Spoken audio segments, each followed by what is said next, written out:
किशनगंज के लाल ने कर दिया कमाल।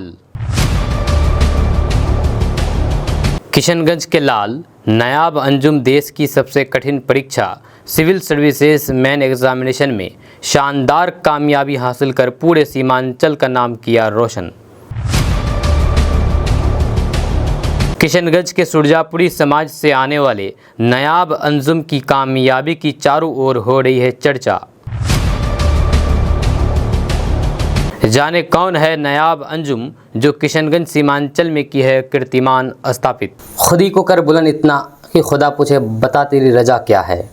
दरअसल बात यह है कि मैं भी इस वक्त मौजूद हूँ किशनगंज लोकसभा के अमौर विधानसभा के बैसा प्रखंड के हरना गांव में, और यहाँ पर नायाब साहब हमारे साथ मौजूद है, नायाब अंजुम साहब, जो कि सिविल सेवा परीक्षा में सफलता पाई है। और ये हम सीमांचल वासियों के लिए काफी गर्व की बात है, क्योंकि हिंदुस्तान के सबसे कठिन परीक्षाओं में से एक सिविल सेवा परीक्षा पास करना एक सपना होता है और बहुत कम लोग इस परीक्षा को पास कर पाते हैं।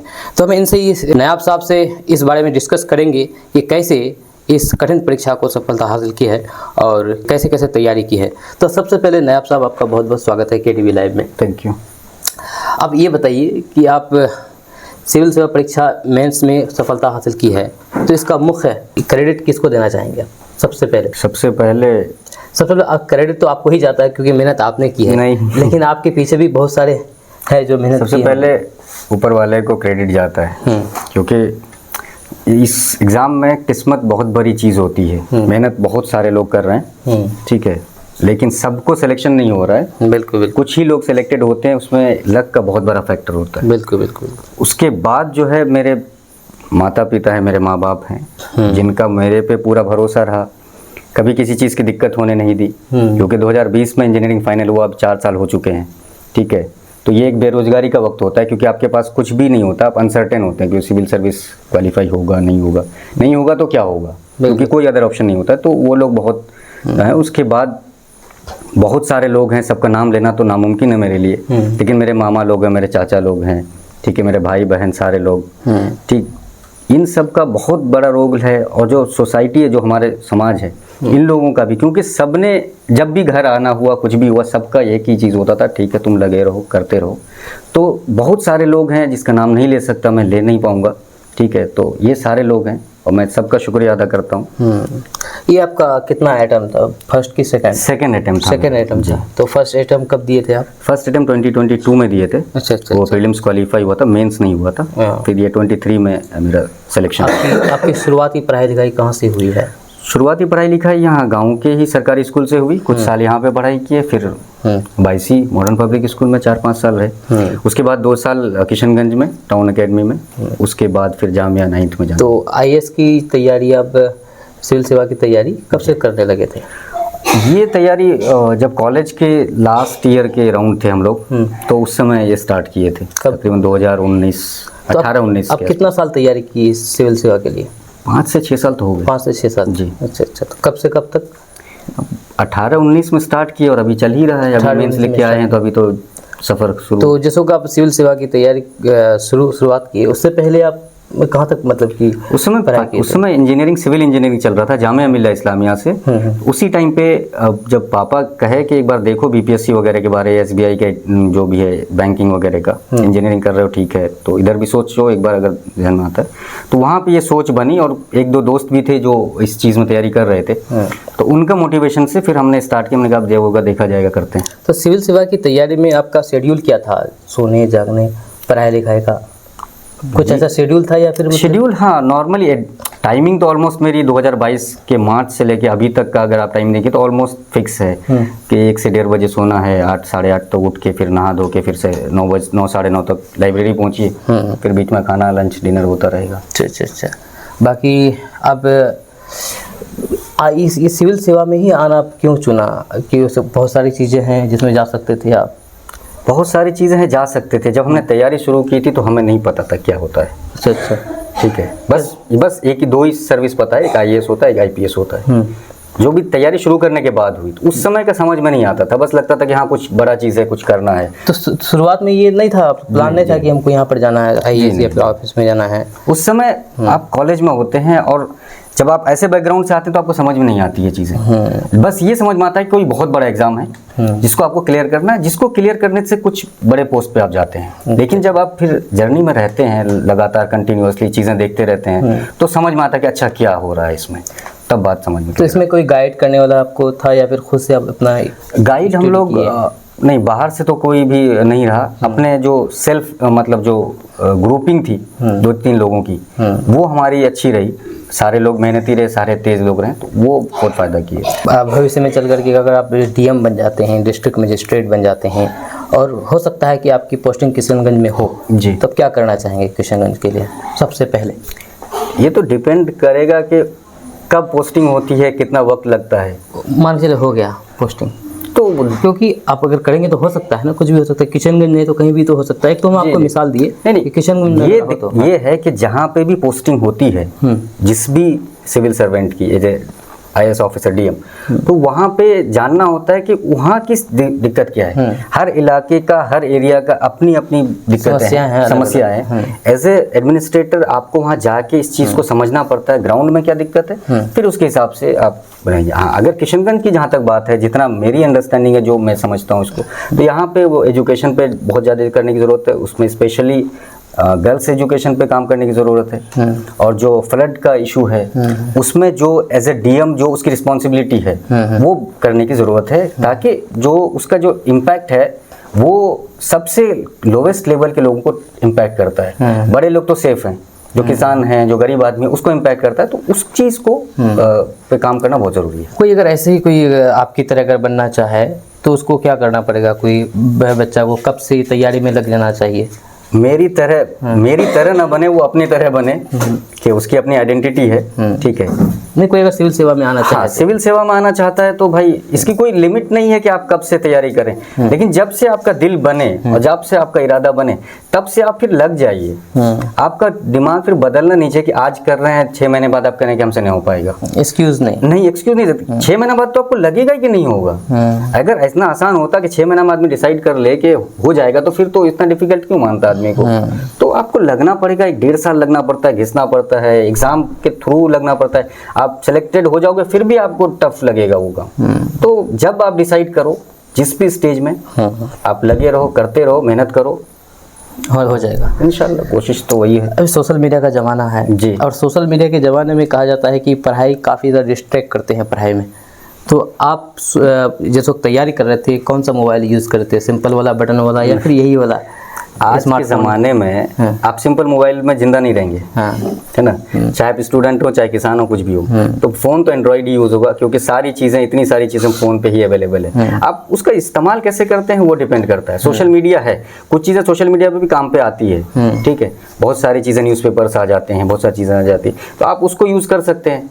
टेलीग्राम है, टेलीग्राम पे बहुत सारे चैनल्स हैं जो काम के होते हैं, उसको आप यूज़ कर सकते हैं, ठीक है। कितना घंटा अगर आप बताना चाहें तो कितना? कोई घंटे की बात होती है, आपको कितने की ज़रूरत है, आपको ज़रूरत है आप कीजिए, नहीं है ज़रूरत मत कीजिए। क्योंकि देखा जाता है कि कोई अगर सोशल मीडिया में अगर एक बार चला जाता है, चाहे रील देख लिए हो, तो वो टाइम इतना निकल जाता है, पता नहीं चलता है। तो यही तो डिसाइड करना है कि रील पे जाना ही नहीं है आपको रील पे जाना है। रील काफी डिस्ट्रैक्शन होता है, आपका जो पेशेंस लेवल कम कर दिया ना। आप हर 2 सेकंड में चाहते हो कि एक नया कंटेंट आपको चाहिए। बिल्कुल। आप 1-2 घंटे की मूवी नहीं देख सकते हैं आप बैठ के। बिल्कुल। तो वो चीज को अवॉइड करना, आप वो चीज बच्चे के अंदर वो चीज डेवलप करना पड़ेगा कि किस चीज को आप इंपॉर्टेंस देते हैं, आपको डिसाइड करना पड़ेगा। आपको वक्त के साथ ये चीज सीखना पड़ता है बच्चों को। अच्छा नायब अंजुम जी, बताइए कि जब आप पढ़ाई कर रहे थे, तो पढ़ाई करने के दौरान जब डीमोटिवेट हो जाते थे, तो कैसे उसको आप खुद को मोटिवेट करते थे? क्या करते थे कि आप मोटिवेट हो? डीमोटिवेशन से बहुत ज़्यादा डीमोटिवेशन तो हुआ है कुछ चीज़ों में, ठीक है। तो उसमें कुछ लोग होते हैं आपके आसपास जो आपके लिए हैं, हमेशा रहेंगे। कुछ भी हो, पहले फ़ोन मेरा घर पे होता है, ठीक है। मम्मी से बात होती है, पापा से बात होती है, तो वहाँ पे क्लियर हो जाती है चीज़ें। वहाँ पे आप जब उधर से सपोर्ट मिलता है आपको, तो फिर एक हिम्मत होती है। और खुशकिस्मती ये है कि मेरे दोस्त भी बहुत अच्छे हैं। किसी भी चीज़ का डिमोटिवेशन होगा, वो हमेशा घेरे रहते हैं, सपोर्ट करते हैं। हाँ, हमेशा घेरे रहेंगे। अगर चाहे हम लोग वहाँ रहते हैं, एजुकेशन फाउंडेशन है, सर्वोकोन एजुकेशन फाउंडेशन, वहाँ हम लोग 2-2.5 साल से रहते हैं, तो वो वो मुझे देख लेते हैं कि इसको दिक्कत है कुछ, तो वो अकेले नहीं छोड़ेंगे कुछ वक्त के लिए उनको। जब तक रहेगा, जब तक वो चीज़ें रहेगी मेरे साथ, तो वो लोग सपोर्ट करते हैं। तो ये दो तीन लोग, कुछ लोग हैं जो आपको सपोर्ट करते हैं। जी, ये डीमोटिवेशन से आप कुछ और नहीं कर सकते। जो आपके क्लोज में होते हैं ना, वो आपको समझते हैं, वो आपको पहचानते हैं, वो सबसे ज़्यादा हेल्प। तो पढ़ाई के दौरान कुछ मस्ती उस्ती करते थे, कहीं फिल्म देखने जाते थे या फिर कुछ खेलने उन्हें कुछ? कितना घंटा पढ़ाई करते थे अगर आप? एक घंटे की कोई ऐसी ये नहीं है, बट वही आपको टाइमिंग मैंने बताया कि 9 से लेके रात के 1:30 बजे तक, बीच में खाना नाश्ता। बाकी दिन में मूवीज़ देखने का मुझे शौक है, तो जब मेरा दिल किया मैं मूवीज़ देख लेता हूँ। बाकी खेलने वलने का कोई चीज़ है भी नहीं वहाँ पे वैसा, तो वो चीज़ नहीं है। बाकी आपका हॉबी अगर पूछा? हॉबी मेरा मूवीज़ देखना है। मूवीज़ देखना है जी। कौन सा? मैं हिंदी आप हॉलीवुड नहीं, हिंदी जी, हिंदी या फिर हिंदी डब्ड आप साउथ का देख लो कुछ। अच्छा। तो आपका आगे का प्लान क्या है? अभी तो आप फर्स्ट स्टेज में हैं, बाकी आपका आगे बहुत ज़्यादा द्वार खुला हुआ है, लेकिन आगे जाना है या फिर यहीं से अपना करियर? नहीं, अभी मेरे पास वक्त भी है और हालात भी मेरे फेवर में है। तो अभी तो जैसे सर्विस एलोकेशन होगा, उसके बाद देखते सर्विस एलोकेशन कौन सा होता है, और अभी जो मेंस लिखा है उसका भी रिजल्ट आ जाएगा फर्स्ट वीक ऑफ दिसंबर तक। तो उसके बाद डिसाइड करेंगे कि अभी सर्विस ज्वाइन करना है या फिर आगे इंटरव्यू के लिए जाना। अगर इंटरव्यू आएगा तो इंटरव्यू के लिए जाना है, क्योंकि मेरे पास ऑप्शन अभी 2 अटेम्प्ट में सिलेक्शन हुआ है, तीसरे अटेम्प्ट मेंस दिया है, 3 अभी अटेम्प्ट मेरे पास बचे हुए हैं। तो मेरा फाइनल गोल ये होगा कि IAS ऑफिसर। अभी तो आपकी उम्र मात्र 25 साल है, तो अभी शादी उदी का कोई प्लान होना ऐसा नहीं है क्या? शादी वगैरह सेकेंडरी चीज़ है। आप सिविल सर्विस ज्वाइन कर रहे हैं तो आपका मकसद बहुत बड़ा है, तो शादी वगैरह तो ये ऐसे पार्ट है। आप क्या, मैं क्या, सारे लोग करते हैं, लेकिन सिविल सर्वेंट हर आदमी नहीं बनता है, तो वो सेकेंडरी चीज़ है, वो बाद में होगी जब होना होगा। नहीं, सवाल इसलिए पूछे क्योंकि आप सिविल सर्विस का एग्ज़ाम पास कर गए, तो सिविल सर्विस का एग्जाम पास करना is not a criteria for good getting married. हम ये बोल रहे हैं कि एग्जाम पास कर गए, रिश्ते भी काफ़ी ज़्यादा आएंगे, तो रिश्तों को ये तो खुशकिस्मती है कि रिश्ते आते हैं, ठीक है, हर इंसान का नहीं आता है, ये मेरी खुशकिस्मती होगी। लेकिन यही होता है ना कि आपका गोल क्या है, ठीक है, उस गोल अभी नहीं जाना है उधर शादी की तरफ? बिल्कुल नहीं। अभी तो पूरा फोकस सिविल सर्विस पे है, वहाँ पे जाके जो एम है वहाँ तक पहुँचना है, उसके बाद चीज़ें होती रहेंगी। अभी तो उम्र भी क्या हुई है ना, 30-35 तक जा रहे हैं लोग। 25 साल 25 में हमको शादी करवा रहे हैं। बिल्कुल हम नहीं करवा रहे।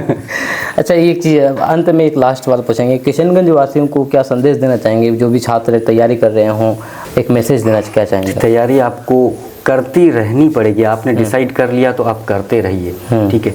अभी रिसोर्सेज की कमी नहीं है, हर जगह रिसोर्सेज अवेलेबल है।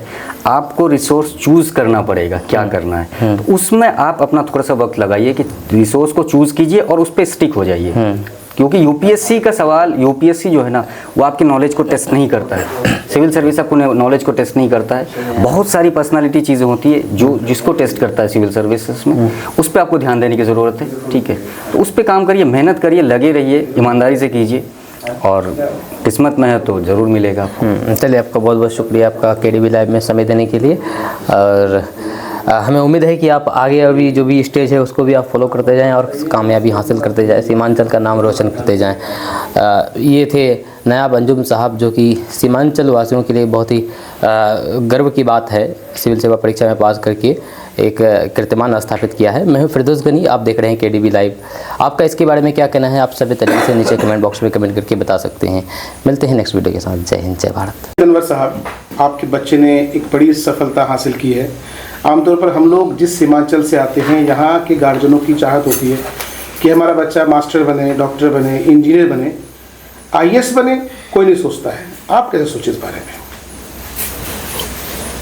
ऐसा है कि जब हम जॉब करने लगे तो इस दौरान हमारे एक मित्र थे, उन्होंने हमको एक कहानी बताया कि फला जगह के एक ये है सेवक जी, उनका बेटा IAS बन गया। हम कहे भाई ये IAS कैसे होता है, कैसे बनता है? तो उन्होंने बताया कि UPSC क्रैक करना पड़ता है, तब कामयाबी मिलती है। तो हम भी एक तरह की बात आई दिल में कि जब मेरा भी बच्चा, चूँकि बचपन से इसके अंदर एक नया, एक यूनिक टाइप का हम क्वालिटी देखा था कि ये आगे चल के कुछ न कुछ कर सकता है, इसलिए उसके पीछे मैंने पैसा खर्च करना शुरू किया और कभी पलट के ये नहीं देखा कि कामयाबी कहाँ तक मिल रही है। और उसका वो फ़र्ज़ था कि मेरे पैसे का सही इस्तेमाल करते हुए आगे बढ़ा, आज इस मुकाम तक पहुंचा है। अच्छा, जैसा कि आपके बच्चे का दाखिला हुआ 9th क्लास में, उसके बाद फिर वहाँ से उन्होंने इंजीनियरिंग की। जी। तो ये जो यूपीएससी वाला जो एक ख्वाब था, ख्वाब तो आपने पहले से संजो रखा था, बच्चे से कब शेयर किया कि बेटा नहीं तुम्हें यूपीएससी कंप्लीट करना है? ये लगभग 2018 या 19 में इस तरह की बात मेरे दिमाग में आया था। मेरा फ्रेंड ने बताया था कि फला सेवक का बेटा बना है, तो उसी समय ये घर आया हुआ था। तो मैंने शेयर किया उनको कि ऐसा ऐसा है, तो यूपीएससी में अपियर हो करके उसमें मेहनत ही नहीं बल्कि संघर्ष के साथ मेहनत करो तो कामयाबी मिल सकती है। क्या जवाब था बेटे का? उन्होंने कोई हाँ ना का तो जवाब नहीं दिया। बाद में उन्होंने कहा कि मुझे 4 साल का समय दिया जाए। जी। मैंने कहा कि बिल्कुल, अभी स्टडी लाइफ में हो तुम, अब बीच में अगर तुम कहीं जॉब में चले आते हो तो फिर स्टडी ब्रेक होने के बाद फिर दोबारा से शुरू करना तुम्हारे लिए मुश्किल होगा। ऐसी स्थिति में लगे रहो कंटिन्यूसली। अच्छा, एक चीज़ जैसा कि आपने बताया कि बेटे ने इंजीनियरिंग की, उसके बाद फिर जो है उन्होंने यूपीएससी की तैयारी की, ये है ना? जी जी। तो जब इंजीनियरिंग कंप्लीट की, होता क्या है हमारे माशरे में, समाज में लोग जो है ताने बांधते हैं। जब 4 साल का वक्त उन्होंने आपसे मांगा, तो क्या इस 4 साल में कुछ लोग होंगे, ऐसे भी रिश्तेदार होंगे, अपने लोग होंगे जिन्होंने कहा भी तुम्हारा बेटा इंजीनियरिंग पे बैठा हुआ है, ऐसे भी कुछ ताने सुनने पड़े आपको समाज? ऐसे तो मिले, घर गांव या समाज इलाके के से तो नहीं मिले, लेकिन हमारे फ्रेंड सर्किल में जितने लोग थे, जो लोग जान रहे थे कि सिविल इंजीनियरिंग कंप्लीट कर लिया तो बैठ के क्या कर रहा है, हमको बैठा हुआ नहीं है, एक मिशन लेकर के वो चल रहा है। अल्लाह उसको कामयाब करे और मेरी मदद भी है उसके साथ। चलिए, आखिर में एक सवाल हम ये पूछना चाहते हैं आपसे, आपसे समझना चाहते हैं कि आप इस सरजमीन से ताल्लुक़ रखते हैं, इस सीमांचल से ताल्लुक़ रखते हैं, आपकी इस वीडियो को यहाँ के बच्चे देख रहे होंगे, दूसरों में जज्बा पैदा होगा, दूसरों के गार्जियनों में भी जज्बा पैदा होगा, उनके लिए कोई नसीहत आमूज़ बातें कहिए। देखिए, मेहनत कामयाबी की कुंजी है। हर एक इंसान अगर मेहनत, ईमानदारी और लगन के साथ करे तो उसको उसकी सफलता, कामयाबी तो निश्चित है, उसको कामयाबी मिलेगी। और लोग पीछे हट जाते हैं, गार्जियन लोगों से, गार्जियन लोग अक्सर पीछे हट जाते हैं कि भाई इसमें ज़मीन बिक जाएगी और घर बिक जाएगा, तो ये सोच गलत है। जब शिक्षा से बेहतर उसकी ज़मीन, उसकी दौलत, उसकी संपत्ति कुछ नहीं है। कुछ पूछे ना सर? पूछे, आप भी कोई सवाल दे दीजिए। अच्छा, कहते हैं कि जो हीरा की जो परख है वो जौहरी करते हैं, तो इसको आईएएस बनाने का सपना किसका था, आपका था या फिर मतलब कि? मेरा भी सपना तो नहीं था, लेकिन अचानक मुझे मैं मोटिवेट हो गया अपने फ्रेंड सर्किल से। अच्छा। तो आईएएस बनने के लिए आप ही फोर्स किए थे क्या, वो बोले थे? मशवरा दिए थे। स्टार्टिंग में जवाब नहीं आया, लेकिन बाद में फिर बच्चा तैयार हुआ कि भाई 4 साल का टाइम चाहिए। तो 4 साल का जो बताया कि टाइम चाहिए, तो ये 4 साल वो बताया कि हम आईएएस का तैयारी करेंगे या फिर? हाँ, ऐसा बताए थे वो। हाँ, तो 4 साल उनका पूरा हुआ। तो 4 साल में वो अपना, हाँ, 19-20 में वो ऐसा टाइम मांगा था, 2024 चल रहा है, तो 4 साल में तो पूरा करके दिखाया, मेरा भरोसा को बरकरार रखा। वाह, बहुत अच्छे। अच्छा, रुकिए, एक सवाल अंतिम में, क्योंकि नायाब साहब ने तो कामयाबी हासिल कर ली है और बहुत सारे ऐसे बच्चे हैं जो कि कामयाबी हासिल नहीं कर पाते हैं। अगर मान के चले नायाब साहब कामयाबी नहीं हासिल कर पाते, तो आपका रिएक्शन क्या रहता, आप क्या मतलब कि कहते? देखिए, इस संबंध में तो मैं अपने बच्चों को, हमको कुल 5 बच्चे हैं, 2 लड़की है और 3 लड़के हैं। और 2 लड़का तो अभी आप, एक पहला लड़का का तो, बड़ा लड़का का तो आप सामने इंटरव्यू ही लिए, दूसरा अभी यहाँ कलकत्ता में मतलब इंजीनियरिंग कर रहा है। मैंने अपने बच्चों को कभी ये दबाव नहीं डाला कि तुमको इंजीनियर ही बनना है या डॉक्टर बनना है या मास्टर बनना है या क्या बनना है। तुम्हारी इच्छा, तुम जिसमें तुमको रुचि लगे तुम वो उस पढ़ाई को अपना वहाँ तक पहुँचो। गार्जियन को फोकस नहीं करना चाहिए कि आपको इसमें जाना, दबाव नहीं डालना चाहिए। हाँ, मेरा तो ये मानना है कि दबाव नहीं डालना चाहिए कि हम किस में जाना है। हाँ, उसकी रुचि के अनुसार गार्जियन को ढल जाना है। नायाब साहब के लिए बिल्कुल नायाब हैं हमारे इस इलाके के लोगों के लिए। और मैं मैसेज ये देना चाहूँगा कि ऐसे होनहार लड़के सीमांचल की इस धरती से एक उभर के निकले हैं। और यूपीएससी क्रैक करना सबकी बस की बात नहीं है, बहुत मेहनत लगती है। जितना स्ट्रगल वो किए होंगे, जितने बोले हैं वो कम बोले हैं। और बहुत अच्छी बात है, फिर से बराबाद देता हूँ उनको कि इस इलाके के लिए एक आइडियल बने। आने वाले पीढ़ियों के लिए जो तैयारी पढ़ रहे हैं, जो पढ़ाई कर रहे हैं, इस तरह के लगे हुए हैं या एस्पिरेंट हैं, उन लोगों के लिए यह है कि इनसे सबक ले, मेहनत करे और इस इलाके के लिए काम करे।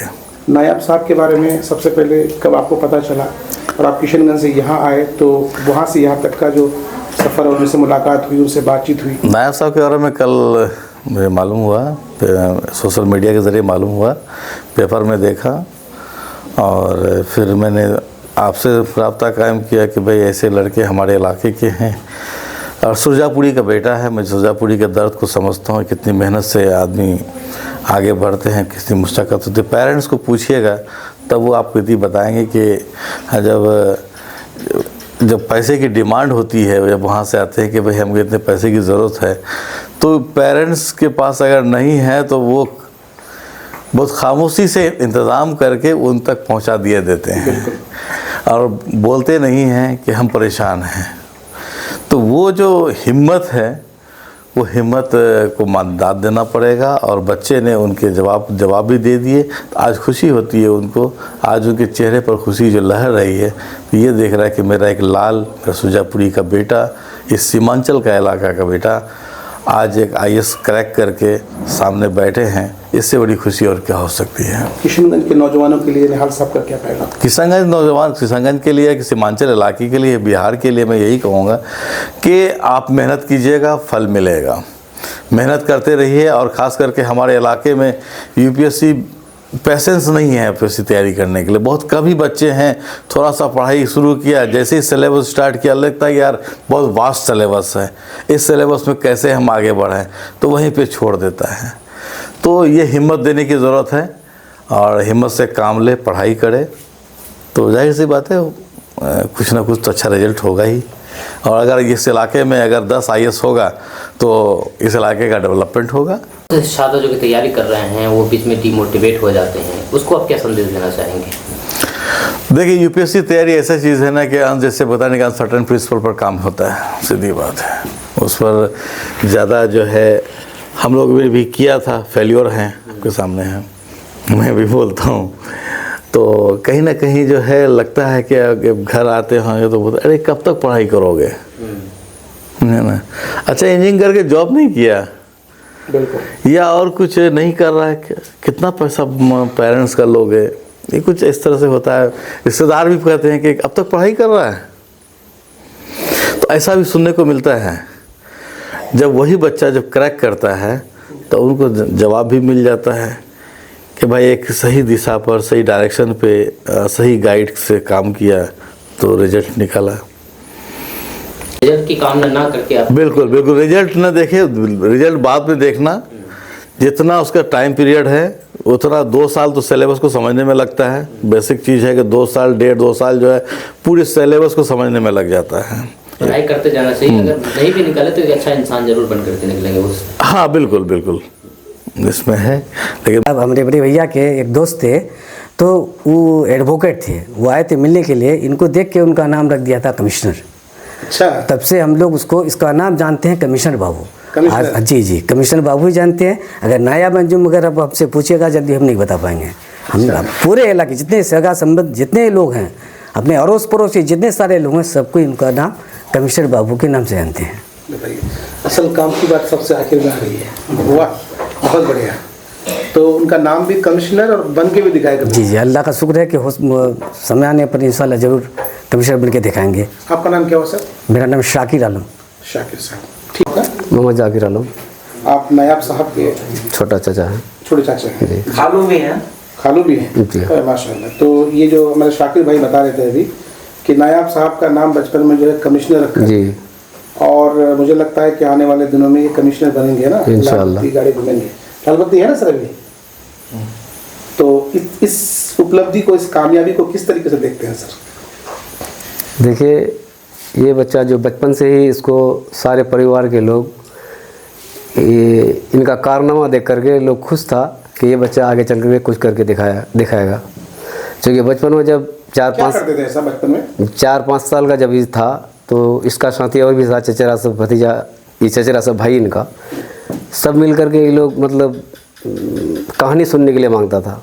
जब इसको कोई कहानी सुना देते थे फिर दूसरे दिन इसको बोलते थे आज तुम लोग सुनाओ।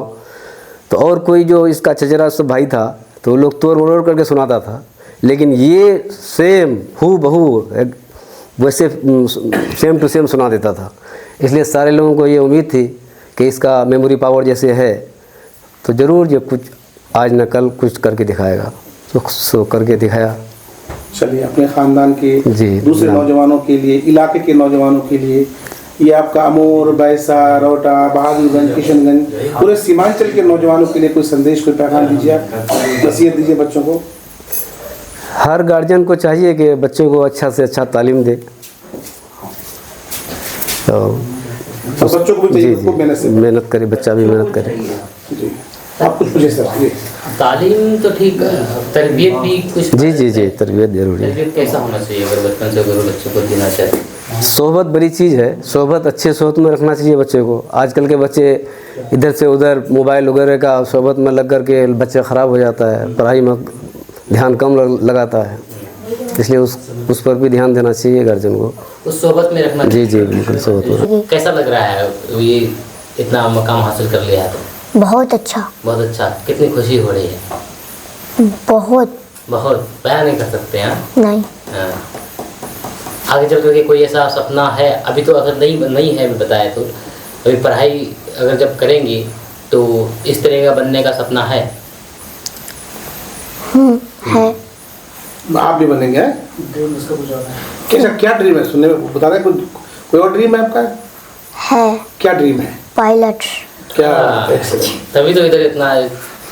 हाँ। अभी कौन सी क्लास में पढ़ते हैं आप? फर्स्ट। अच्छा, कौन से स्कूल में? Bright future school. Bright future. क्या नाम हुआ आपका? शबाब अंजुम। तो पढ़ाई के साथ साथ खेलना पसंद है? हाँ। क्या खेलना पसंद है? क्रिकेट। क्रिकेट। क्रिकेटर तो नहीं बनना है ना? नहीं। पायलट बनना है। हवा में उड़ना है। इतना किसने सिखाया क्रिकेट? जीजू ने। हाँ। पायलट क्यों बनना है? पायलट क्यों बनना? ऊपर उड़ने का शौक है क्या? क्योंकि अभी तक कोई यहाँ पे पायलट बना नहीं है। अरे वाह, तेरी क्या जवाब है। ये जवाब है, ये जबरदस्त है, बहुत अच्छे। ठीक है, ये भी आपको कीर्तिमान बनाना है ना, तारीख रचनी है।